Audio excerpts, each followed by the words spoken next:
धनुष्य गात होती. जेव्हा ते फटके राणे फटके मारत होते, पोलादावरील पोलादाच्या आवाजाने, ढालांच्या समर्शाने आणि जखमीच्या ओरड्याने हवा भरून गेली.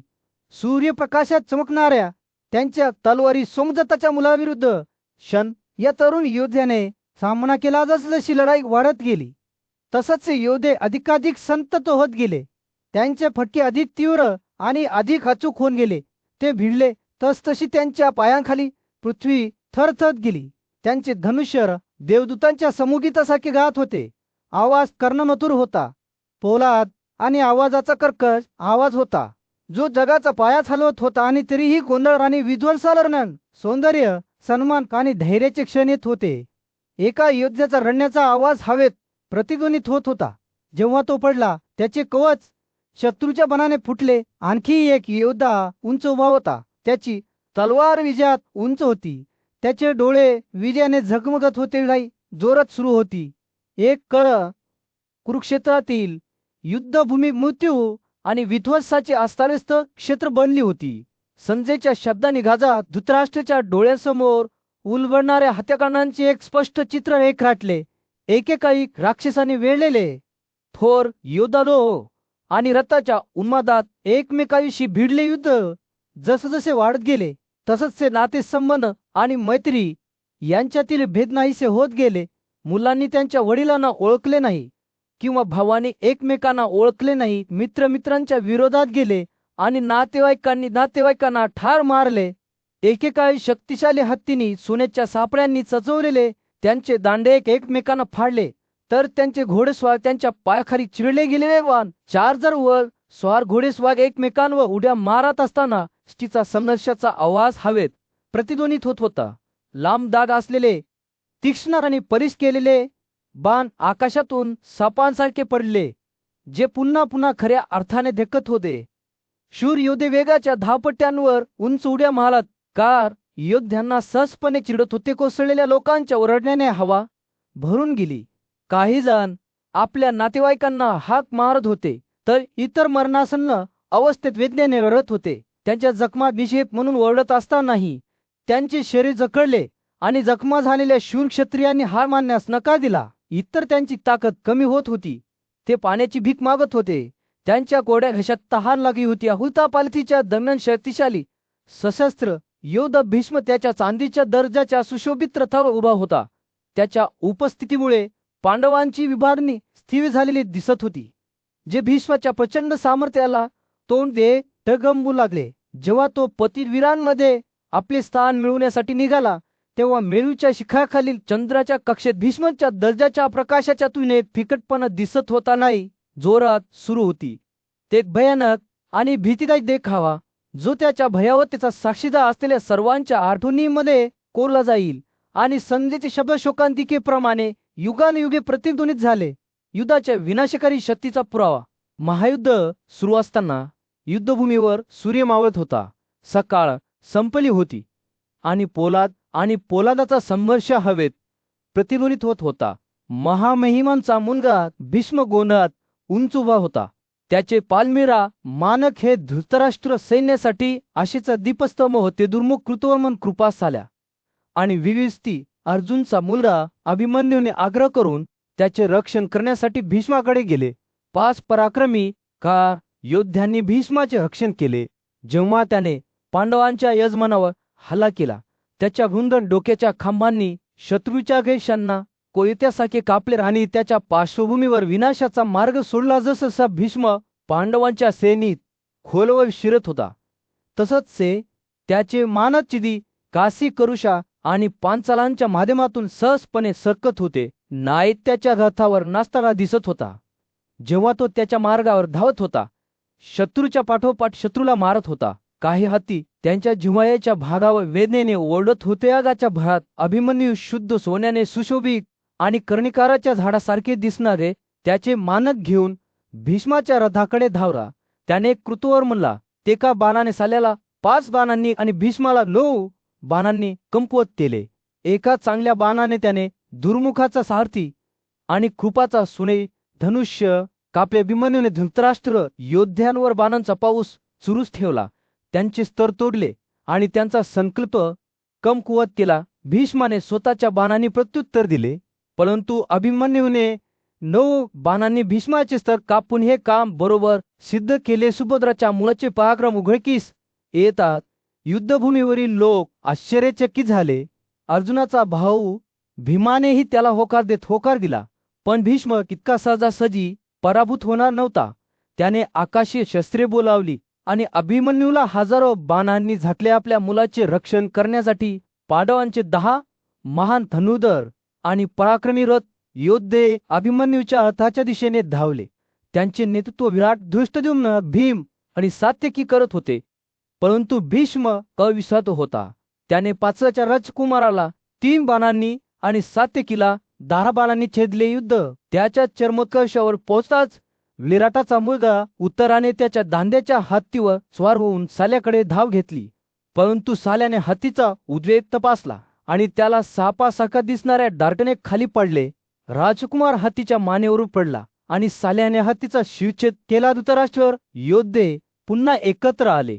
हस्तिनापूरचा राजा धृतराष्ट्र त्याच्या पुढे घडणाऱ्या घटनांची चौकशी करत असताना सूर्य रणभूमीवर कोसळला. त्याने त्याचा सारथी आणि सल्लागार संजयला विचारले. जेव्हा ती महान धनुर्धर श्वेता भीष्माच्या रथाकडे गेली तेव्हा काय झाले? आपल्या शूर कौरवांनी आणि पांडवांनी काय केले? संजय त्या दुर्दैवी दिवसाची कथा सांगू लागला. हे राजा, क्षत्रियांमधील शेकडो बैल, सर्व शूर आणि पराक्रमी कार योद्धे श्वेताला भीष्माच्या रथाच्या दिशेने नेत असताना त्याच्या भोवती जमले. त्यांनी श्वेताला वाचवण्यासाठी आणि आपल्या राज्याला गौरव मिळवून देण्यासाठी उत्सुकतेने आपली ताकद दाखवली. तो झाडाप्रमाणे हवे बाण उडत असताना लढाई जोरात सुरू होती. शांतनूचा मुलगा भीष्म स्थिर उभा होता. त्याचा सोन्याचा गज सूर्यासारखा चमकत होता. त्याने अनेक डोकी कापल्या आणि आकाशातून येणाऱ्या पावसाच्या थेंबांप्रमाणे शत्रूवर बाणांचा वर्षाव केला. सल्लेने त्या दृश्याचे वर्णन करत असताना राजाचे डोळे विस्मयाने मोठे झाले. हे राजा, भीष्म ही गणना करण्यासारखी एक शक्ती होती.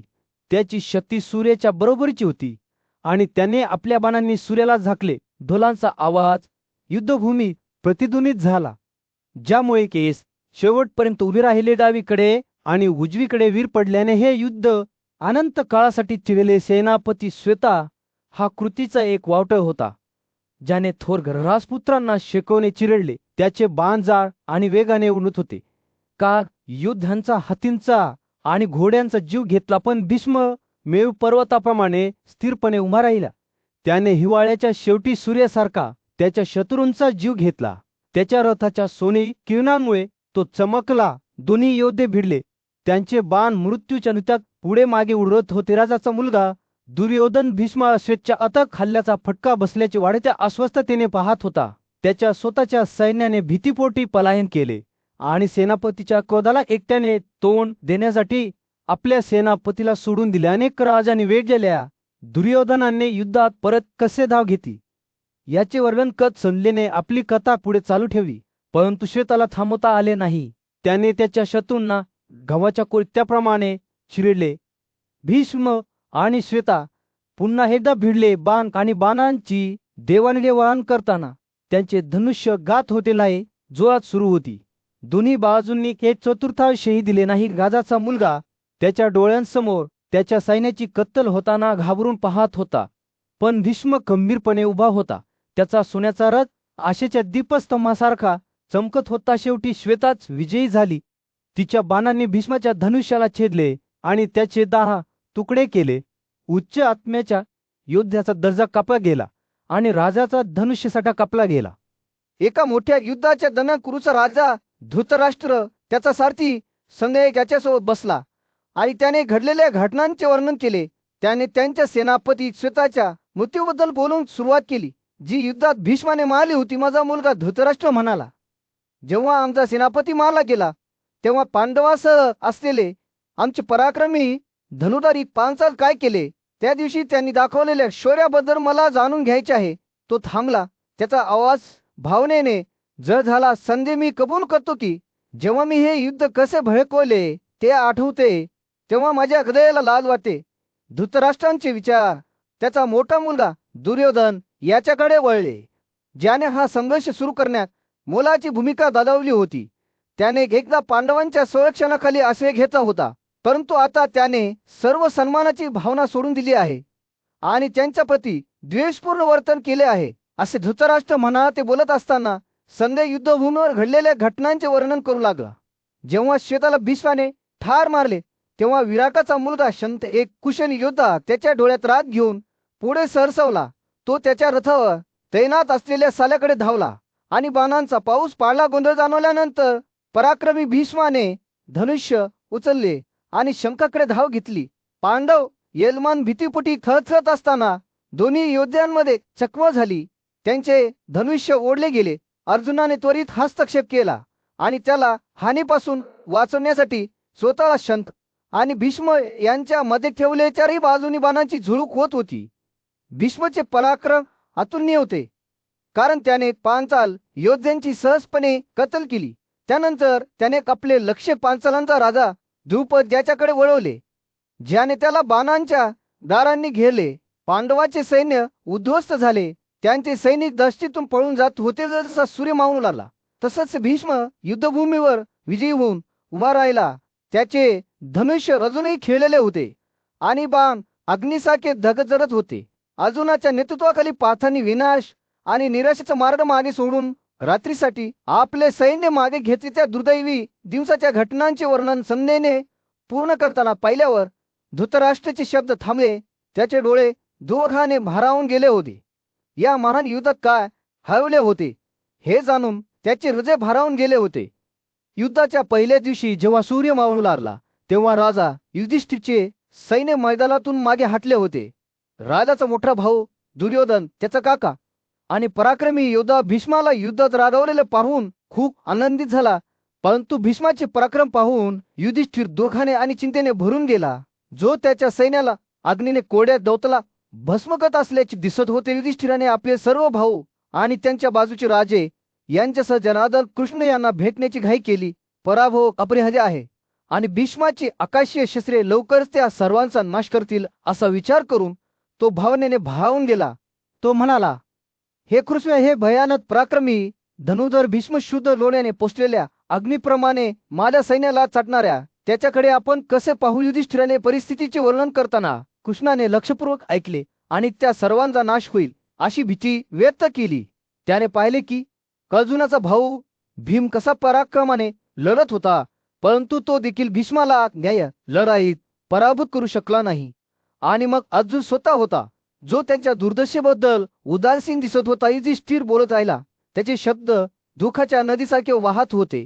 तो म्हणाला, मला वाचवण्यासाठी बोटीशिवाय मी भीष्माने दर्शवलेल्या अथांग समुद्रात बुडत आहे. मला भीती वाटते की जर आपण लढत राहिले तर आपले सैन्य नष्ट होईल आणि माझे भाऊ आणि मित्र कोसळतील. आपण जंगलात माघार घेणे चांगले आहे, जिथे आपण आपले दिवस शांततेत जगू शकू. कृष्णाने ध्येयाने ऐकले. त्याचे डोळे करुणेने भले होते. त्याला माहित होते की युधिष्ठिर सहजासहजी हार मानणारा नव्हता, परंतु त्याने आपल्या भावाच्या निराशेची खोली देखील पाहिली. आणि म्हणून जेव्हा युधिष्ठिर शेवटी शांत झाला तेव्हा कृष्ण सांत्वन आणि प्रोत्साहनाचे शब्द बोललाय. भारतीय, आज शोक करू नका. तो म्हणाला, तुमचे भाऊ हे जगातील सर्व वीर आणि प्रसिद्ध धनुधर आहेत. मी तुमचे भले करण्यासाठी कार्यरत आहे. तसेच ती पराक्रमी का योद्धा सात्यकी, विराट आणि द्रुपद हे सर्व राजे त्यांच्या सैन्यासह तुमच्या कृपेची वाट पाहत आहेत आणि तुम्हाला समर्पित आहेत. कृष्णाच्या शब्दांनी युधिष्ठिरचे मन प्रफुल्लित झाले, पण तरीही त्याला अस्वस्थतेची भावना जाणवली.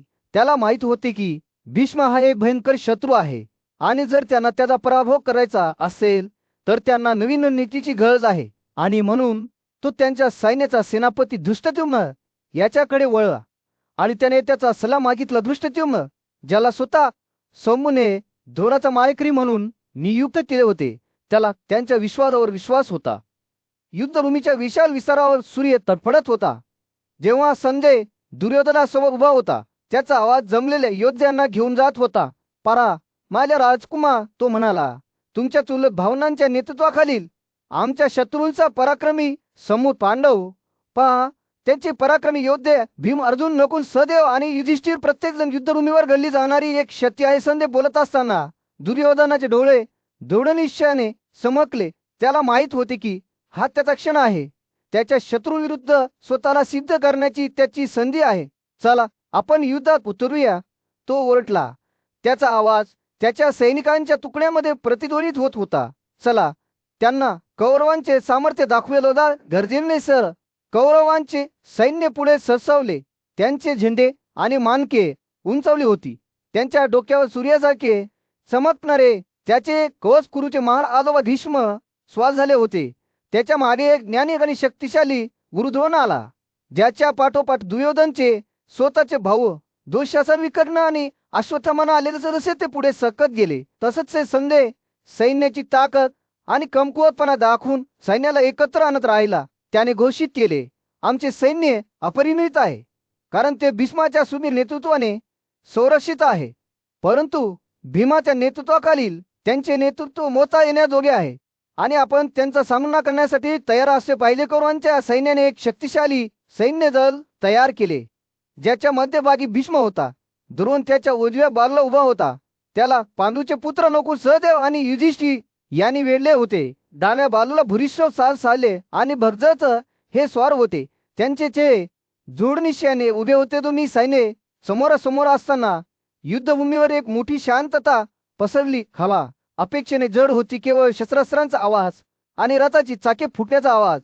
मग गडगडाटाप्रमाणे पांडवांनी त्यांचे शंख खडगावले, शांतता भंग केली आणि दोन्ही सैन्यांमध्ये शकवे पाठवितो.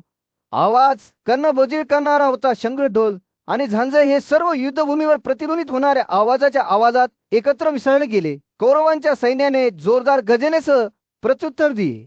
त्यांचे स्वतःचे शंख आणि ढोल या आवाजात सामील झाले आणि जेव्हा ते भिडले तेव्हा त्यांच्या पायाखालची पृथ्वी हादरली नाही, सुरू झाली होती आणि काही पुन्हा पूर्वीसारखे होणार नाही. कौरवांची आणि पांडवांची लढाई सुरू झाली होती.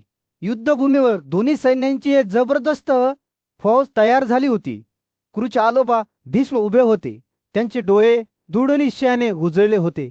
जेव्हा त्यांनी धनुष्य उचलले आणि शत्रूचा सामना करण्याची तयारी केलेली डोळे सिग्नल सुरू होण्याची वाट पाहत असताना धृतराष्ट्राचा मोठा मुलगा दुर्योधनने आपल्या योद्ध्यांना पुढे जाण्यास सांगितले. टपाला कैद होऊन तो ओरडला, चला लढाई सुरू करूया. रागाच्या भरात आणि विजयाच्या इच्छेने उत्तेजित झालेले कौरव सैन्य त्यांचे स्तर उंचावून पुढे सरसावले. हवेत बाण उडत होते आणि घोडे आणि हत्ती एकमेकांवर आदळत होते.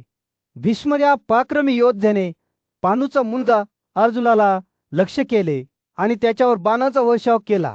पण अर्जुनाने निर्लज्जपणे त्याच्या गांधीव धनुष्याने आग परतून भीष्मावर तितक्याच बाणांनी वार केले. कौशल्य आणि सामर्थ्याच्या नेत्रदीपक प्रदर्शनात दोन्ही योद्ध्यांमध्ये चकमक झाली. एकमेकांवर बाणांनी वार करताना त्यांचे धनुष्य गात होते.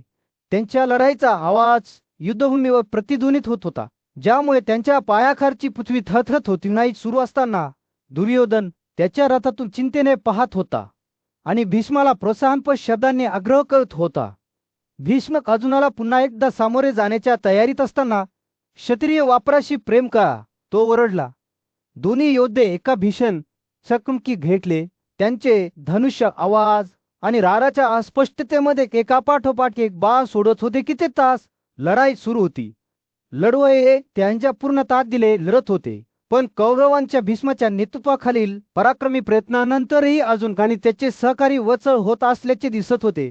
पांडूच्या मुलाने भीष्माच्या घोड्यांवर तसेच त्याच्या रथाची चाके आणि खांबांवर हल्ला केला. युद्धभूमीवर जेव्हा सूर्य मावळू लागला तेव्हा भीष्म हा पराक्रमी योद्धा अर्जुनाच्या बाणाने जखमी होऊनही उंच उभा राहिला.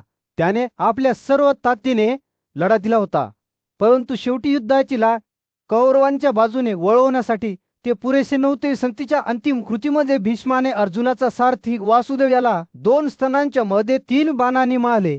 परंतु या फटक्यानेही पांडव सैन्याचा उत्साह ठेवू शकला नाही, जे आपल्या सर्व ताकदीने लढत राहिले. लढाई आणखी बरेच दिवस सुरू राहिली, परंतु एक गोष्ट स्पष्ट होती, कौरवांचे आणि पांडवांचे भवितव्य आधांतरी लटकले होते. कारण 2 महान सैन्यामध्ये संघर्ष झाला, जो इतिहासाचा मार्ग ठरवेल. हस्तिनापूरचा राजा धृतराष्ट्र त्याच्या समोर असलेल्या गोंधळाकडे पाहत असताना सूर्य कळंबुलीवर कोसळला. तो त्याचा साथी संजयकडे वळला आणि त्याने विचारले, मला सांगा, हे संजय त्या महान धनुर्धर द्रोणाला युद्धात पंचाल राजकुमार धृष्टद्युम्नाचा सामना कसा झाला? माझा नेहमीच विश्वास आहे की नशीब मानवी प्रयत्नांपेक्षा अधिक मजबूत आहे. अगदी भीष्मासारख्या पराक्रमी युद्धासाठी संजयने मान डोलावली. त्याचे डोळे त्यांच्या समोर उलगडणाऱ्या दृश्यावर खेळले.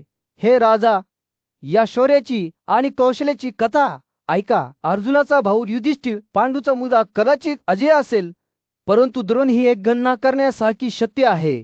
त्याने धृष्टद्युम्नाच्या रथीला त्याच्या आसनावरून छेदले आणि राजकुमारच्या 4 घोड्यांना वेगवान बाणांनी मारले. संजय बोलत असताना लढाई जोरात सुरू झाली.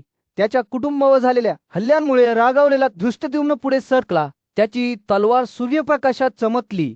थांबा, थांबा, तो द्रोणाला ओरडला, पण धनुष्यधारी केवळ हसला आणि त्याने बाणांचा गडगडाट केला. धृष्टद्युम्नाची ढाल द्रोणाच्या आतक आक्रमणाची बरोबरी करू शकली नाही आणि राजकुमार मागे पडला.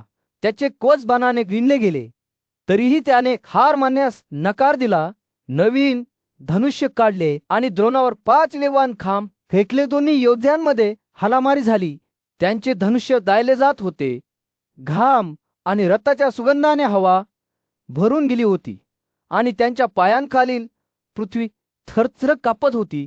धृष्टद्युम्न स्थिर उभा असताना संजय आश्चर्याने पाहत होता. त्याची ढाल डोंगराच्या शिखरासारखी चमकत होती. जेव्हा त्याने एकापाठोपाठ एक बाण फिरवले, मात्र द्रोणाला गोखता आले नाही. त्याने धृष्टद्युम्नाचे धनुष्य कापून टाकले आणि राजकुमाराला हातात त्याच्या व्यतिरिक्त काहीही न घेता त्याच्या समोर उभे केले. दोन्ही योद्धे एकमेकांना प्रदक्षिणा घालत होते. त्यांचे डोळे भयंकर नरवे बंद होते. धृष्टद्युम्नाच्या फटक्यांखाली द्रोणाची गदा फुटताना संजय पाहत होता आणि डगमगता. पांचाल राजकुमाराने एक नवीन ढाल आणि स्कीमेटर ओढले. ते युद्धात सिंहासारखी पुढे सरकत होते, पण द्रोण त्याच्यासाठी तयार होते. त्याचे बाण वेगाने आणि खरे उडत होते. संजय आश्चर्याने पाहत होता की दोन्ही योद्ध्यांची टक्कर होत होती. त्यांचे धनुष्य प्राणघातक तालात घात होते. जेव्हा धृष्टद्युम्न विजयी होईल असे वाटत होते, तेव्हा भीम हा पराक्रमी पांडव योद्धा द्रोणावर 7 तीक्ष्ण बाण मारून आणि धनुर्धराला मागे ढकलत घटनास्थळी दाखल झाला. पांचालच्या राजकुमाराला त्याच्या रथीने उचलले आणि दूर नेले जात असताना संजय पाहत होता. राजा धृतराष्ट्राचा मुलगा दुर्योधनाने कलिंगच्या पराक्रमी राजाला पांडव कुळातील शक्तिशाली योद्धा भीमावर हल्ला करण्याची विनंती केली. तेव्हा सूर्यविशाल युद्धभूमीवर कोसळला. कलिंगचा राजा मोठ्या सैन्यासह आपला रथ आणि सैन्य घेऊन भीमाकडे निघाला. भीम त्याच्या विरोधातील प्रचंड संख्येमुळे विचलित न होता चिदिमत्स्य आणि करुषा या त्याच्या मित्रपक्षांच्या पाठिंब्याने खंबीरपणे उभा राहिला. युद्ध सुरू होताच एकमेकांशी भिडणाऱ्या पोलादाचा आवाज हवेत प्रतिध्वनित झाला आणि त्यांच्या पायाखालची जमीन थरथरत होती. स्टील आणि रथाच्या कुन्मादात लढणारे लढवये भिडले. दोन्ही बाजूनी विजयी होण्याचा निर्धार केला. भीमाने एका उग्र वादळाप्रमाणे आपल्या गदा घेऊन शत्रूच्या सैन्याला चिरडले. रथ आणि योद्धे जमिनीवर पाडले. रागाच्या आणि नैराश्याच्या भरात त्याच्या विरोधकांनी त्याच्यावर स्वतःकडे फेकले. परंतु भीम खंबीरपणे उभा राहिला. त्याची ताकद अडखळली नाही. तो लढाई करत राहिला. त्याच्या तलवारीने गोंधळात काटछाट केली, ज्यामुळे त्याचा नाश झाला. भीमाच्या क्रूरतेमुळे संतप्त झालेल्या कलिंगच्या राजाने त्याच्यावर प्राणघातक अचूकतेसह बाण सोडले, पण भीमाने बेफिकीरपणे त्यांना सरळपणे कापून टाकले. त्याचा सूर्यप्रकाशात चमकणारा स्कीमेटर कलिंगचा मुलगा सक्रदेव या लढाईत सामील झाला. परंतु भीम अथकपणे लोणीतून गरम चाकूप्रमाणे शत्रूच्या रेषांना चिरत होता. युद्ध सुरू असताना कलिंगच्या रालाने दोरक आणि रागाने भारावून जाऊन 14 दाढीच्या बाणांसह भीमावर स्वतःकडे फेकले. परंतु भीमाने धाडस न बाळगता एका क्षणात ते कापून टाकले. त्याची तलवार हवेत प्राणघातक अचूकतेने कापली गेली. राजाचा हत्ती भानुमत पुढे सरसावला, परंतु भीम त्याच्या पाठीवर उडाला. त्याने हत्तीच्या राजकुमाराला मारताना त्याची तलवार चमकली. युद्धभूमी हे संपूर्ण अराजकता आणि विध्वंसाचे दृश्य होते, ज्यात योद्धे आणि हत्ती डावीकडे आणि उजवीकडे पडत होते. परंतु भीम उंच उभा होता. त्याची तलवार अफराफरीतून कापली जात होती. प्रचंड प्रतिकूल परिस्थितींना तोंड देताना त्याची ताकद अडखळत होती. एका उग्र वादळाप्रमाणे त्याने शत्रूच्या तुकड्यांना चिरडले आणि त्याच्या जागेत विध्वंसाचा मार्ग सोडला. युद्ध त्याच्या चमत्कारावर पोहोचतात भीमची तलवार उठली आणि प्राणघातक अचूकतेसह खाली पडली, ज्याने योद्धे आणि हत्ती सारखेच चिरडले. त्याचे विरोधक थकलेले आणि निराश झालेले त्याच्या हल्ल्याखाली हतबल झाले. आणि जेव्हा शेवटी धूळ शांत झाली, तेव्हा भीम विजयी झाला. त्याची तलवार अजूनही विजयात उंचावली होती. युद्ध चिवेळे दिवस जसजसा पुढे सरकत गेला तससा त्याचा रोष अविरतपणे वाढत गेला. संजय डोळसपणे पाहत होता आणि राजाला घटना सांगत होता. पांचाचा राजकुमार धृष्टद्युम्न द्रोणचा मुलगा साल्या आणि कृपाय तीर पराक्रमी कार योद्ध्यांविरुद्ध लढाईत गुंतला होता. अनेक धाकधाक दंडासह त्याने 2 मुलाच्या घोड्यांचा वध केला, ज्याचा जगात उत्सव साजरा केला जात होता. प्राण्यांपासून वंचित राहिलेला द्रौपुत्र पटकन सालेच्या रथावर चढला आणि त्याने पांचाल राजावर दंडांचा वर्षाव केला. पण धृष्टद्युम्नाला कमी लेखायचे नव्हते. तो शौर्याने लढला. त्याने साल्याला 25 बाणांनी आणि कृपाला 9 बाणांनी छेदले. दरम्यान अश्वत्थामाने त्याला 8 धारदार बाणांनी छेदले. तेवढ्यात सुभद्राचा मुलगा अभिमन्यू प्राणघातक अचूकतेसह आपले बाण विखुरत युद्धात उतरला. त्याचा चुलत भाऊ लक्ष्मण रागाने आणि स्वतःला सिद्ध करण्याच्या इच्छेने फार मागे नव्हता. दोन्ही चुलत भावंडांमध्ये हाणामारी झाली. बाण आणि बाणांची देवाणघेवाण करताना त्यांचे धनुष्य गात होते. अभिमन्यूच्या 500 बाणांनी आपली छाप पाडली, परंतु लक्ष्मणाने मागे हटल्यास नकार दिला. युद्ध जसजसे तीव्र होत गेले तसच कुरुचा राजा दुर्योधनाने अभिमन्यूने अशा प्रकारे त्रस्त केलेला आपला मुलगा पाहिला आणि घटनास्थळी धाव घेतली. राजाने त्यांच्या रथ हत्ती आणि घोड्यासह अभिमन्यूला वेढले. ते एक भयानक दृश्य होते. परंतु अभिमन्यू जो स्वतः कृष्णाच्या बरोबरीचा पराक्रमवान होता, तो अभेद्य राहिला. अर्जुनाचे वडील धनंजय यांनी आपल्या मुलाला अशा प्रकारे वेढलेले पाहिले आणि त्याच्या मदतीला धावून गेले. भीष्म आणि द्रोण यांनी कुरु सैन्याचे नेतृत्व केले, परंतु त्यांचे प्रयत्न व्यर्थ ठरले. सैन्यामध्ये संघर्ष होत असताना धुळीच्या दाट ढगांनी युद्धभूमीला वेढले, ज्यामुळे सूर्य नजरेआड झाला. अर्जुनाचे बाण हत्ती रथ आणि योद्ध्यांना सारखे छेदत पुढे सरकत असताना पृथ्वी थरथर कापत होती. कुरुचे सैन्य पराभूत झाले. त्यांचे स्तर तुटले आणि त्यांचे नेते भीतीने पळून गेले. महान भीष्म देखील अर्जुनाच्या कमांचे आक्रमण सहन करू शकला नाही. जेव्हा सूर्य क्षितिजाच्या खाली बुडाला, तेव्हा देवव्रत भीष्माने दुःख आणि कौतुकाच्या मिश्रणाने द्रोणाला संबोधित केले. पांडूचा हा पराक्रमी मुलगा कृष्णासह आपल्या सैन्याशी एकट्याने व्यवहार करत आहे. तो आज युद्धात पराभूत होण्यास असमर्थ आहे. त्याबरोबर भीष्माने त्यांचे सैन्य मागे घेण्याचे आदेश दिले, हे मान्य करून की ते अर्जुनाच्या पराक्रमाची बरोबरी करू शकत नव्हते. संध्याकाळ सुरू होतात दोन्ही सैन्याने युद्धभूमीतून माघार घेतली. त्यांचे योद्धे थकले आणि निराश झाले. तो दिवस अविरत कतलीचा होता.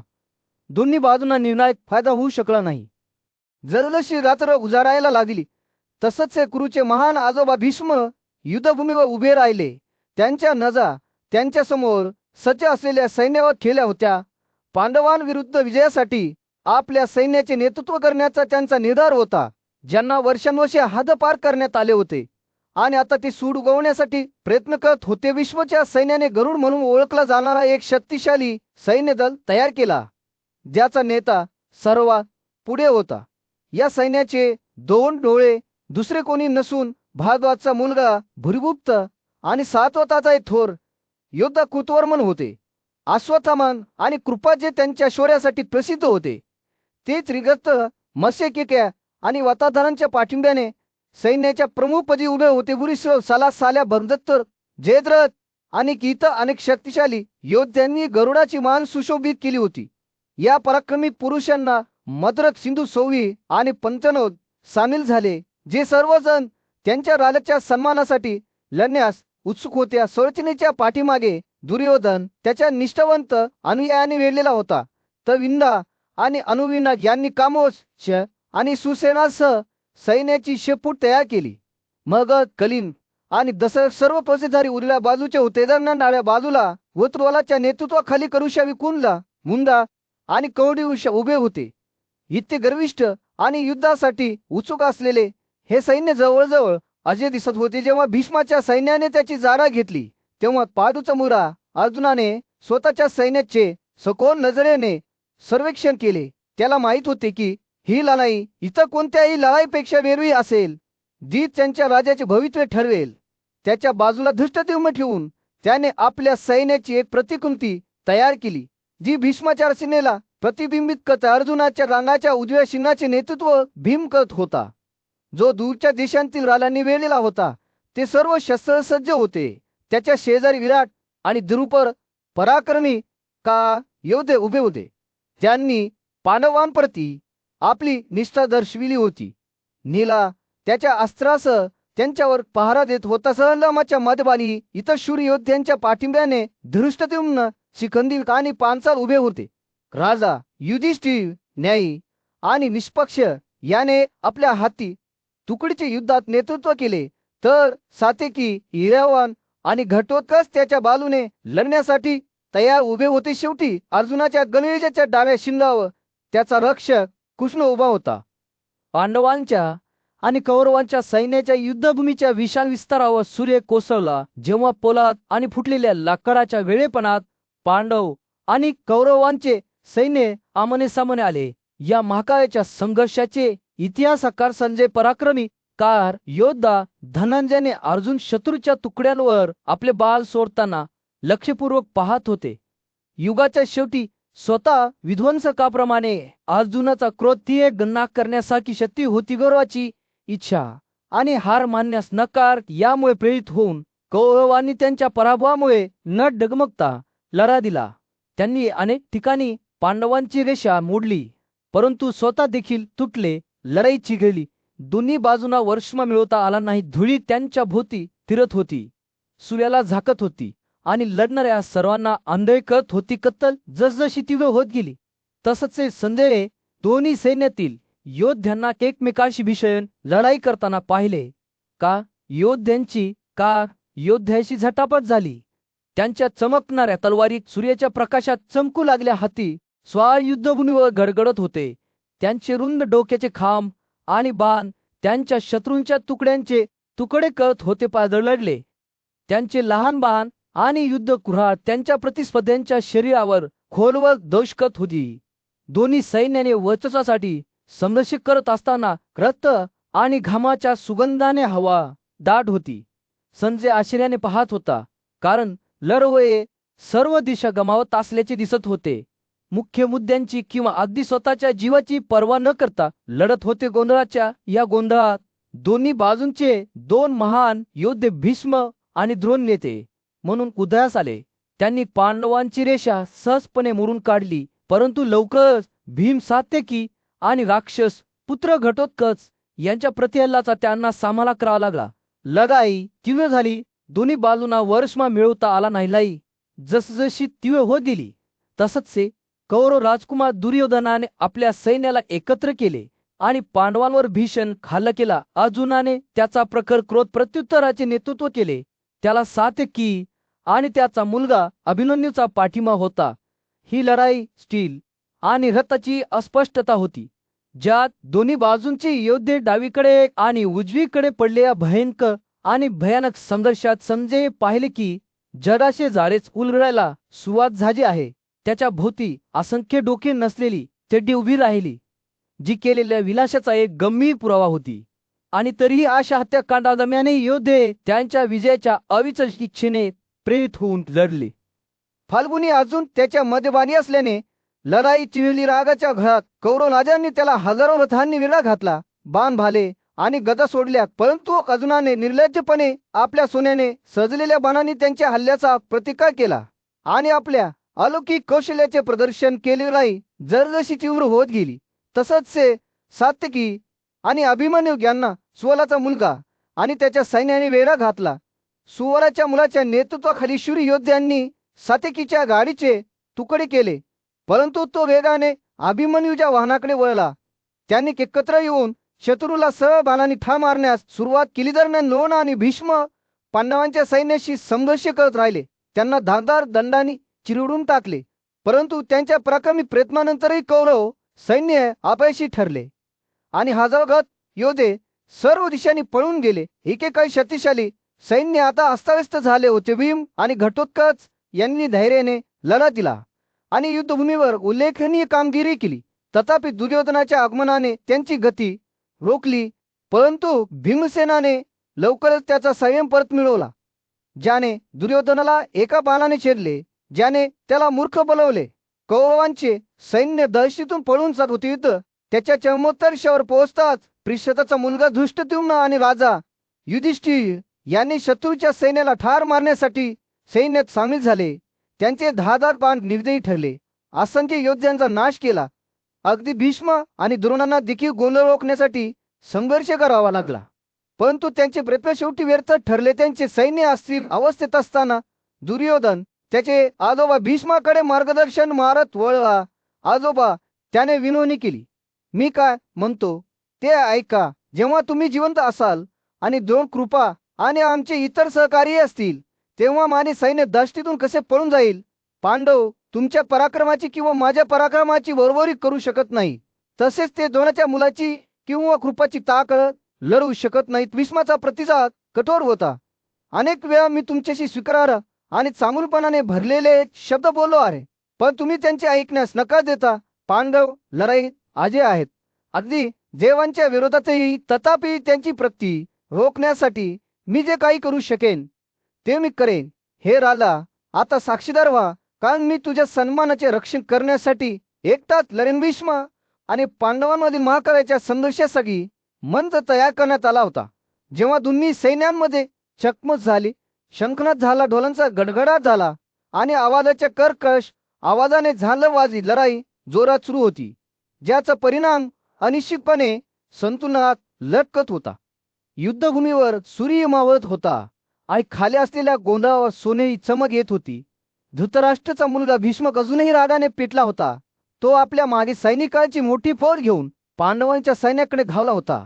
त्याने आपला सारथी संजय याला घडलेल्या घटनांची पुनरावृत्ती करण्यास सांगितल्यावर राजाचे डोळे मोठे झाले. संजय बोलू लागला. त्याचा आवाज भावनेने भरलेला होता. हे भरत, दुपारनंतर उंच आत्म्याचे पांडव विजयी झाले. तुमचे सदलेवरत, ज्यांना भीष्म म्हणूनही ओळखले जाते, ते मोठ्या सैन्याने आणि तुमच्या सर्व मुलांनी संरक्षित केलेल्या क्षणभंगूर घोड्यांवर आमच्या दिशेने निघाले. त्यानंतर जे युद्ध झाले ते इतर कोणत्याही युद्धापेक्षा वेगळे होते. धनुर्धरांची हालचाल आणि धनुर्धरांच्या फरफऱ्यामुळे कानाचे निर्माण झाला. संजय बोलत असताना धृतराष्ट्रांच्या डोळ्यांसमोर एक दुःस्वप्न जिवंत झाल्यासारखे दृश्य उमटले.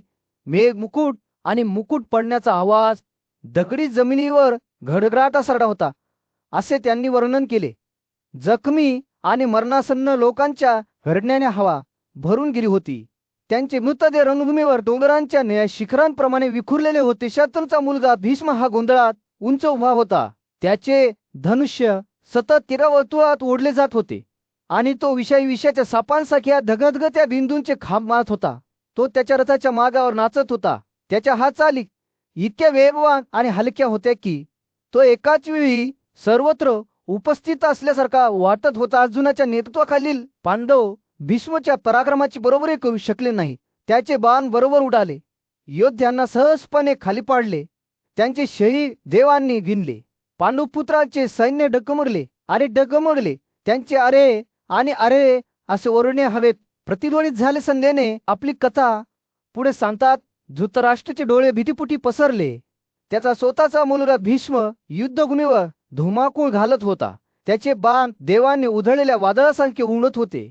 राजाचे मन त्याच्या डोळ्यासमोर त्याचे सैन्य कोसळताना पाहत होते. तेवढ्यात या वांचा प्रसन्न करता कृष्णाने हस्तक्षेप केला आणि अर्जुनाला भीष्माला ठार मारण्याची आणि हत्याकांड संपवण्याची विनंती केली. हे पार्थ, आता वेळ आली आहे, तो म्हणाला. त्याचा आवाज तातडीने भरलेला होता. भीष्माला मारा, नाही तर तू भान गमावशील. अर्जुनाचा रथ भीष्माच्या दिशेने गर्जना करत होता. त्याची चाके बाणांच्या पावसात झाकली गेली होती. दोन्ही योद्धे भिडले बाणांची देवाणघेवाण करताना. त्यांचे धनुष्य दात होते.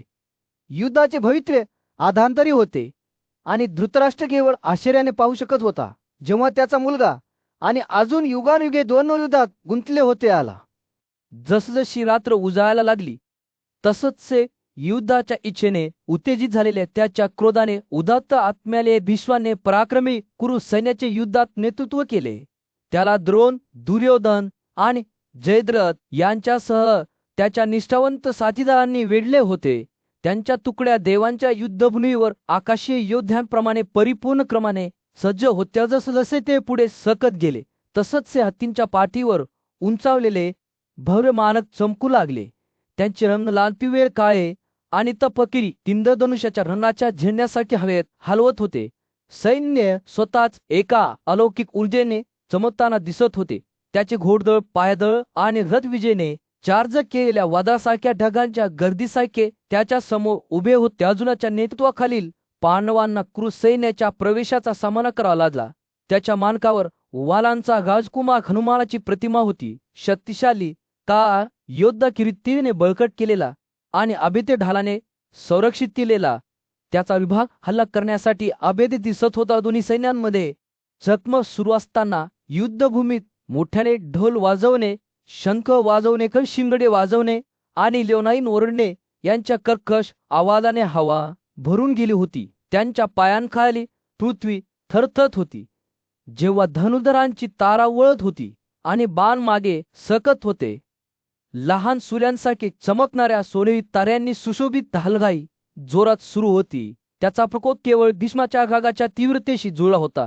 त्याने डावीकडील आणि उजवीकडील योद्ध्यांना ठार मारले. त्याचे पराक्रमी कार योद्धे त्याच्यापुढे शरद ऋतूतील पानांसारखे वादळात पडले. पृथ्वी एका भयानक धुळीत धुतली होती, ज्यामुळे वर एक विशाल छत पसरलेले असल्यासारखे वाटले. जेव्हा लढवये भिडले, त्यांच्या ओरडण्या खुरांच्या गडगडाटासह आणि रथांच्या घडकेने विसरल्या, तेव्हा युद्धभूमी गोंधळाचे वादळ बनली. योद्धे पडले, त्यांचे शरीर हत्तींच्या चरडीने आणि दांडू असलेल्या डोक्यांनी चिरडले गेले, तर इतर धुळीतून अडखळले. ते पृथ्वीच्या फिरत्या ढगांनी आंधळे झाले. गोंधळात भीष्माची नजर अर्जुनावर खिळली. अंधारात दीपस्तंभासारखा चमकणारा त्याचा ध्वजा. दोन्ही योद्धे एकमेकांसमोर उभे राहिले. त्यांचे धनुष्य प्राणघातक हेतूने गात होते. जेव्हा ते दोन युद्धात भिडले, जे युद्धभूमीचा पायाच हादरून टाकणारे होते, त्याची शक्ती अविचल असलेल्या भीष्माने अर्जुनावर बाणांची नदी फेकली. परंतु पांडव योद्ध्याने टाळाटाळ केली आणि गारपिटीतून विणले. त्याचे गांधीव स्वतःचे मेघगर्जनाचे गीत गात होते. त्याने तीक्ष्ण बाणांचा वर्षाव करून आग परत केली, जी भीष्मांच्या पराक्रमी ढांसमोर शरद ऋतूतील पानांसारखी विखुरलेली दिसत होती. हे दोन दिग्गज एकमेकांशी भिडताना कुरु आणि संजय आश्चर्याने पाहत होते. त्यांच्या धनुष्याने एक प्राणघातक लय उलगडत होती, जी युगानुयुगे प्रतिध्वनित होत होती. लढाई चिघळत होती. त्याचे परिणाम अनिश्चित काळासाठी लटकत होते. अर्जुनाचा नातू कीर्तीन दुर्योधनच्या सैन्याशी शौर्याने लढला, तेव्हा सूर्य युद्धभूमीवर कोसळला. एका तरुण सिंहासारखा तो युद्धात गर्जना करत होता. त्याची ऊर्जा आणि पराक्रम त्याला पाहणाऱ्या सर्वांमध्ये विस्मय निर्माण करत होते. त्याचे वडील सुभद्राचा मुलगा कुशल धनुर्धर होते आणि धनुष्याने किंवा युद्धातील त्याच्या शौर्याने त्याच्या कौशल्याची बरोबरी कुणीही करू शकत नव्हते. कीर्तीन जेव्हा शत्रूंशी भिडला, तेव्हा त्याचा पराक्रमी धनुष्य सूर्यासारखे चमकले आणि त्याचे बाण वेगाने आणि अचूक उडत गेले. अगदी सर्वात दुर्जय शत्रूंनाही भेदले. त्याने द्रोणाच्या मुलाला एकाच खांद्याने आणि साल्याला 5 खांद्याने ठार मारले, ज्यामुळे त्यांची मानके जमिनीवर कोसळली. साम्यामानीच्या मुलाची मान कीर्तीच्या 8 बाणांशी बरोबरी करू शकली नाही आणि लवकर त्याची सोन्याची काठी आणखी एका धारदार बाणाने मोडकळीस आली. कीर्तीच्या बाहूंचे सामर्थ्य पाहून भूरिश्रवचा मुलगा आणि स्वतः साम्यामानी हे सर्व घाबरून गेले. त्यांना माहीत होते की युद्धात त्याच्या पुढे कोणीही उभे राहू शकत नाही. त्रिगर्त, मद्रास आणि केक्या 5000 बलवान दुर्योधनच्या मुलाने आग्रह केला. त्यांनी किरीटीला त्याच्या वडिलांसमवेत वेढा घातला आणि त्या दोघांनाही ठार मारण्याचा निर्धार केला. पण पांडव सैन्याचा सेनापती अर्जुनाला त्याच्या कुटुंबाला धोका असलेला धोका दिसला. त्याच्या नेतृत्वाखाली हजारो हत्ती गाड्या आणि घोडदळ घेऊन तो शत्रूच्या तुकडीविरुद्ध पुढे सरकला आणि त्याच्याबरोबर आपल्या सैन्याचे नेतृत्व केले. अर्जुनाच्या प्रसिद्ध धनुर्धराने संरक्षित केलेला तुकडा युद्धात उतरताना चमकदार दिसत होता. अर्जुन जवळ येताच त्याने सारस्वताच्या मुलाच्या खांद्याला 3 बाणांनी मारले आणि नंतर मदरकांना 10 धारदार बाणांनी छेदले आणि त्यांच्या संरक्षकाचा त्वरित वध केला. त्याने पौरवाचा वारस दमनियाला येऊन डोक्याच्या बाणाने खार मारले. साम्यामुनीच्या मुलाने अर्जुनाला 10 दंडांनी मारून प्रत्युत्तर दिले, परंतु पांचालचा राजकुमार खंबीर होता. दोन्ही बाजूनी जोरदार आणि वेगाने मारा आणि बाणांची देवाणघेवाण होत असताना लढाई चिघळली. पण शेवटी कीर्तील विजयी झाला. त्याच्या गद्याने सानामानीच्या मुलाला त्याच्या प्रचंड वजनाखाली चिरडले. पांचालचा राजकुमार अर्जुन त्याच्या शत्रूला ठार मारल्याबद्दल खूप प्रसिद्ध झाला. युद्ध जसजसे कमी होत गेले तसंच दुर्योधनाच्या सैन्यात कडे आणि करे अशी जोरदार ओरड उठली, ज्यात त्यांच्या शूरयोद्ध्याला गमावल्याबद्दल शोक व्यक्त केला जात होता. साम्यमणी स्वतः युद्धात धावला. त्याचा राग गाजले होता, परंतु अर्जुन खंबीरपणे उभा राहिला. पुढे येणाऱ्या कोणत्याही आव्हानांचा सामना करण्यास तयार होता. दोन्ही सैन्याने आश्चर्याने पाहिले की हे दोन राजकुमार, दोन्ही पराक्रमी कार योद्धे आणि महान धनुर्धर अंतिम सामन्यात भिडले. हस्तिनापूरचा आंधळा राजा धृतराष्ट्र त्याच्या सिंहासनावर बसून युद्धाच्या गोंधळाने वेढलेला असताना सूर्य रणभूमीवर कोसळला. त्याचा विश्वासू सल्लागार संजय त्याच्यासमोर उभा होता आणि पांडव आणि त्यांचे शत्रू यांच्यात सुरू असलेल्या युद्धाची कथा सांगत होता. तुमचा बुरा दुर्योधन या संघर्षात आघाडीवर राहिला आहे. त्याच्या आवाजात दुःखाचा सूर होता. संजय म्हणाला, पण दुर्दैवाने असे दिसते की तो कितीही पराक्रमाने लढला तरी युद्धाची लाट त्याच्या विरोधात जाते. संजयचे शब्द ऐकून धृतराष्ट्राचा चेहरा संतापाने वळला. मानवी प्रयत्नांपेक्षा नशीब अधिक शक्तिशाली आहे यावर त्याचा नेहमीच विश्वास होता. आणि आता कसे वाटते की त्याच्या स्वतःच्या मुलाचे नशीब बंद झाले आहे. संजय पुढे म्हणाला, पराक्रमी प्रिशताचा मुलगा धृष्टद्युम्न तुमच्या सैन्याच्या बाजूने काटा राहिला आहे. त्याच्या अतुलनीय धनुर्विद्या कौशल्याने त्याने मद्रासचा शासक साल्यासह आमच्या अनेक योद्ध्यांना ठार केले आहे. संजय बोलत असताना स्टील आणि युद्धाच्या आरडाओरड्यांच्या आवाजाने हवा भरून गेली. लढाई जोरात सुरू होती. दोन्ही बाजूंनी हाणामारी केली आणि दोघांपैकी कोणीही वचर झाले नाही. युद्धाची लाट आपल्या बाजूने वळवण्याचा निर्धार करून दुर्योधनाने आपल्या हत्ती विभागाला पुढे जाण्याचा आग्रह केला. मगधच्या राजासोबत तो भीमाकडे निघाला, जो उंच उभा होता आणि त्याची गदा तयार होती. दोन्ही सैन्यांमध्ये हाणामारी झाली. हत्ती रणशिंग फुंकत होते आणि ते आपल्या जीवनासाठी लढत असताना योद्धे आरडाओरडा करत होते. भीम त्याच्या समोरील शत्रूंच्या प्रचंड संख्येपासून निर्लज्जपणे पुढे सरसावला. त्याची पराक्रमी गदा हत्तीनंतर हत्तीला चिरडत होती. युद्ध जसजसे पुढे सतत गेले दुर्योधनचे सैन्य हतबल होऊ लागली. भीमाच्या जोरदार फटक्यांमध्ये हत्तीनंतर हत्ती कुसळला. त्यांची चढी आणि दांडे ओळखता न येण्याजोग्या प्रमाणात तुटले. मगध राजाच्या हातीला एका स्वापदाचा राक्षस सुभद्राच्या मुलाने एकाच बाणाने ठार मारले. मगधांच्या शासकाने स्वतः पळून जाण्याचा प्रयत्न केला, परंतु धृष्टद्युम्नाने त्याला एका वेगवान फटक्याने ठार मारले आणि युद्धभूमीवर त्याचे जीवन संपवले. भीम अजूनही गदा चालवत होता. त्याने आपला धुमाकूळ सुरूच ठेवला आणि हत्तीनंतर हत्ती त्याच्या पायाखाली चिरडला. युद्धभूमीवर जेव्हा सूर्य मावू लागला तेव्हा असे वाटले की युद्धाची लाट अखेर पांडवांच्या बाजूने वळली आहे. एकेकाळी पराक्रमी असलेल्या दुर्योधनाचे सैन्य तुटून पडले होते. त्यांचे योद्धे एकतर मारले गेले किंवा पळून गेले. धृतराष्ट्राने संजयचे शब्द ऐकले. त्याचे अंतःकरण दुःखाने भारावून गेले. त्याला माहीत होते की त्याच्या मुलाचे भवितव्य निश्चित झाले आहे आणि या युद्धाचा परिणाम कौरवांसाठी एक जबरदस्त पराभव असेल. अंदर राजा शांतपणे बसला. त्याने ऐकलेल्या गोष्टींच्या भाराने त्याचे मन थरथरत होते. युद्धभूमीवर सूर्य मावत असताना संजयच्या शब्दांनी राजा धृतराष्ट्रासमोर सुरू असलेल्या नरसंहाराचे एक स्पष्ट चित्र रेखाटले. जेव्हा त्या हत्तीची विभागणी संपुष्टात आली तेव्हा त्याने सुरुवात केली. तुझा मुलगा दुर्योधनाने त्याच्या संपूर्ण सैन्याला भीमसेनाला ठार मारण्याचा आग्रह केला. पौर्णिमेच्या किंवा अमावस्येच्या दिवशी योद्ध्यांचा हत्तींचारा आणि घोड्यांचा प्रचंड फौजफाटा भीमाच्या दिशेने वादळी समुद्राप्रमाणे गर्जना करत होता. धूळ, शंखनाद आणि ढोल वाजवून हवा दाट झाली होती. या भरतीच्या लाटांच्या अग्रभागी दुर्योधनचे सैन्य होते, जे त्यांच्या रागाने आणि भीमसेनाला पराभूत करण्याच्या निर्धाराने प्रेरित होते. पण भीम खंबीरपणे उभा राहिला. त्याची गदा तयार होती. मेरू पर्वताप्रमाणे त्याने या हल्ल्याचा प्रतिकार केला. त्याच्या शक्तिशाली फटक्यांनी शत्रू सैन्याची आगेकूच रोखली. त्याचा भाऊ, पुत्र आणि सहकारी द्रौपदी, अभिमन्यू आणि शिखंडी यांचे पुत्र धृष्टद्युम्न त्याच्या बाजूने लढले. प्रचंड प्रतिकूल परिस्थितीचा सामना करताना त्यांचे शौर्य अविचल होते. युद्ध जसजसे पुढे सरकत होते तसतशी भीमाची गदा शत्रूच्या तुकड्यामध्ये कोयत्यासारखी कापत गेली. प्रत्येक झोपाळ्यावर त्याने गाडी योद्ध्यांना जमिनीवर पाडले. त्यांचे घोडे आणि रथ त्याच्या पायाखाली चिरडले गेले.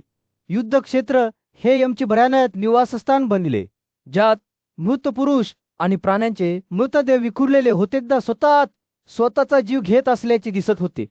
हत्ती आणि घोड्याला एकाच प्रकारे मारताना त्याचे लोखंडी डोके रक्त, चरबी आणि मज्जाने आच्छादलेले होते. त्याची शक्ती इंद्राच्या बोंटसारखी होती, तर त्याची क्रूरता रुद्रच्या पिनाक्षी स्पर्धा करत होती. ज्यांनी भीमसेना त्याच्या क्रोधात पाहिले, त्या सर्वांना त्यांचे आत्मे चिरडले गेले.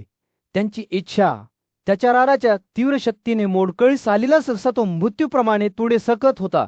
प्रत्येक पावलावर शत्रूच्या घेशांचा पाडाव करत होता. तसंच हे सर्व योद्धे आनंदी होत गेले.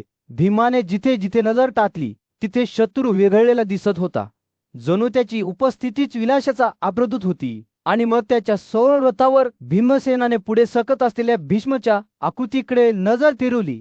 त्याचे डोळे एका भीषण संघर्षात बंद झाले होते. ह्याच क्षणी सिंहाचा नातू सात्यकी भीष्माच्या शत्रूवर बाणांचा मारा करत पुढे सरसावला. त्याच्या धागा खांबांमुळे शत्रूच्या योद्ध्यांना शक ऋतूतील पालांप्रमाणे वादळासमोर विखुरले गेले. अधिक राक्षस असलेल्या अलमुशालाही त्याच्या हल्ल्याचा प्रतिकार करता आला नाही. ज्याला सात्यकीच्या 4 बाणांनी एकापाठोपाठ एक चिरलेला आहे. जसजशी ज्वात सुरू होती तसतशी सात्यकीची गाडी शत्रूच्या तुकड्यामधून गडगडत गेली आणि डोंगरावर पाऊस पाडणाऱ्या वादळी आकाशाप्रमाणे त्यांच्यावर बाणांचा पाऊस पाडत होती. तरीही कोणीही अडथळा आणू शकले नाही. भयंकर लढाईच्या दरम्यान नंदकाच्या नेतृत्वाखाली राजा दुर्योधनाचे पुत्र भीम या पराक्रमी योद्धाशी भिडले. नंदकाने भीमाला तीक्ष्ण बाणांनी विणले, परंतु भीमाने अविचल राहून त्याच ठिकाणी त्याच्या सर्व शत्रूंचा वध करण्याची शपथ घेतली. जेव्हा भीम हे शब्द बोलत होता तेव्हा तो विशोकाने चालवलेल्या रथावर चढला. दुर्योधन स्वतः या लढाईत सामील झाला आणि त्याने भीमावर धारदार बाणांनी वार केले. परंतु भीमाने त्याच्या रागाच्या भरात आणखी एक धनुष्य ओढले आणि घोड्याच्या चपळ डोक्याने बाण मारला, ज्यामुळे दुर्योधनाचे तेजस्वी धनुष्य कापले गेले. मात्र कौरव योद्ध्यांचा इतक्या सहजासहजी पराभव होणार नव्हता. रागाच्या भरात दुर्योधनाने आणखी एक धनुष्य उचलले आणि भीमाला त्याच्या 2 स्तरांमध्ये चिरणाऱ्या एका भयंकर खांबाला लक्ष्य केले.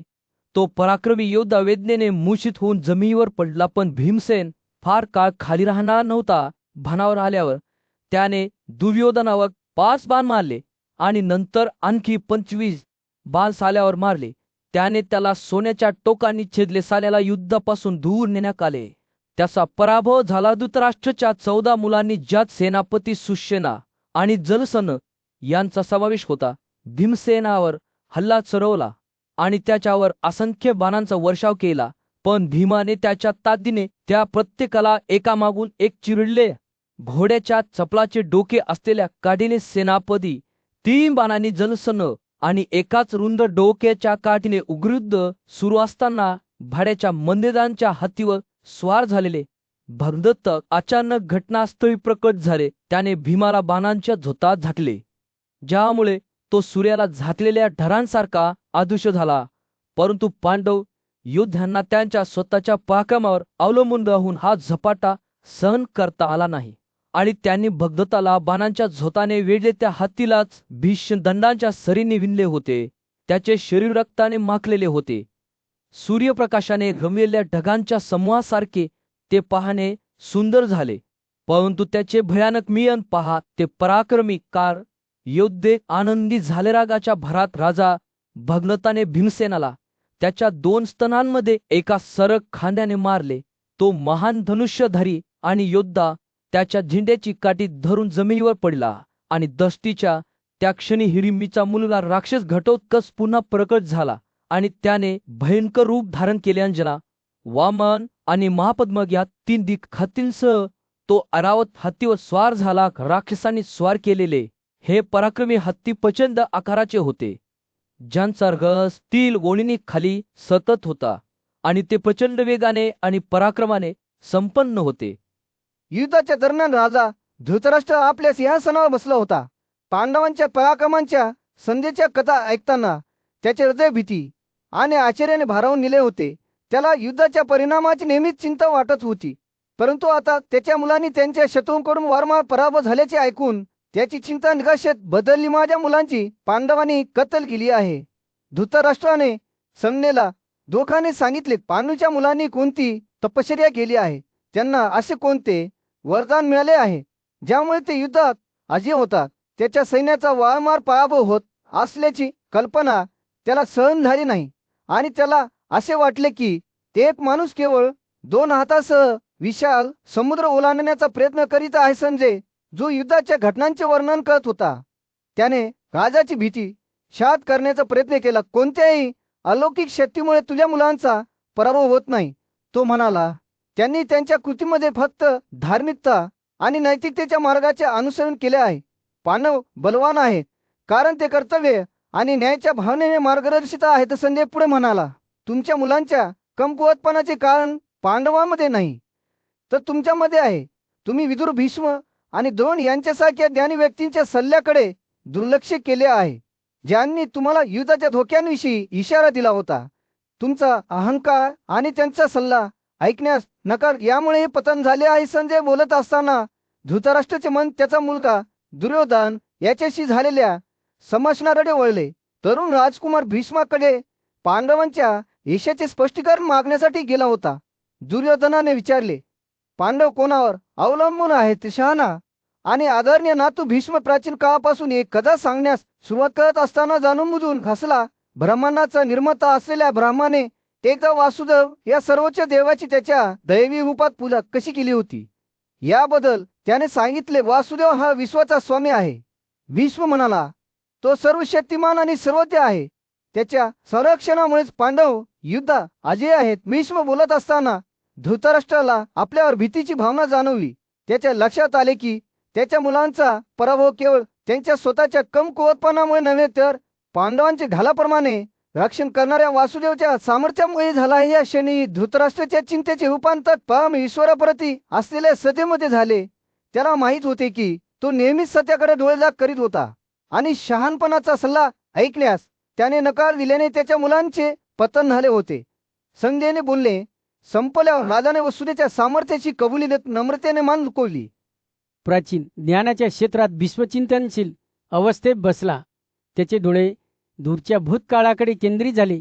त्याने ऋषी आणि देवांच्या पिढ्यांमधून गेलेली एक कथा सांगण्यास सुरुवात केली. भीष्म म्हणाला, त्या कालांतराने मी स्वतः पूज्य ब्रह्माकडून जराच्या प्रभूशी झालेल्या भेटीबद्दल ऐकले. विश्वाचे आजोबा परम सत्ताशी झालेल्या भेटीबद्दल बोलले, ज्याने त्याला योगाद्वारे विश्वाचे रहस्य सांगितले. प्रभूचा आवाज उन्हाळ्याच्या दिवशी सौम्य वाऱ्यासारखा सुखदायक आणि खोल होता. जेव्हा भीष्माने आपली कथा पुढे चालू ठेवली तेव्हा त्याने वर्णन केले की ब्रह्माने या दैवी अस्तित्वाची ओळख कशी विचारली.